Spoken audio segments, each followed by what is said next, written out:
जैत खाम के उजियार देखव सफेद ध्वजा लहराए, सत्य अहिंसा के रद्दामन गुरु सबला चलाए। मांदर बाजे धम धम धम, पंथी नाचे गली मन, सतनाम के मीठे बोली बस गे सबके दिल मन। गरीब दुखिया के संगी बाबा माया सबला देते, टूटे मन के आस जगा के नई जिंदगी देते। झूठ कपट दूर भगा के सच्चाई के दीप जलाए, सतनाम के अमृत बरसा के धरती ला स्वर्ग बनाए।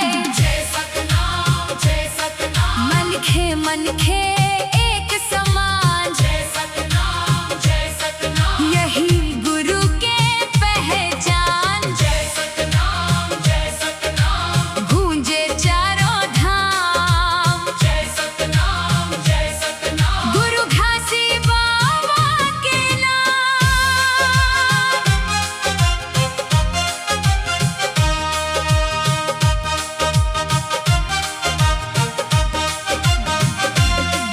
जब दुख के बादल घेर लेते, बाबा हाथ पकड़ लेते, अंधियारी रतियां मन्ना के ज्योत बन के संग चलते।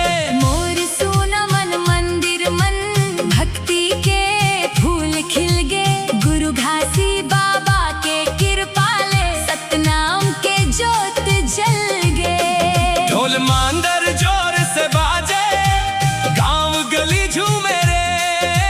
जय सतनाम के जयकारा अंबर तक गूंजे रे। गिरोधपुरी धाम के महिमा सूरज चंदा गावे। गुरु घासी बाबा के बानी हर मन खे अपनावे।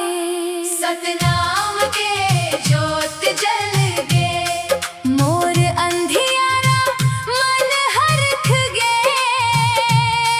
गुरु घासी बाबा के मायाले, जीवन मोर अब चमक गे।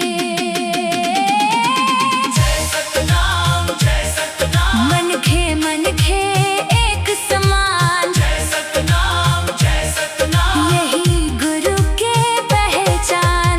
जय सतनाम, गूंजे चारों धाम, जय सतनाम, गुरु घासी बाबा के नाम।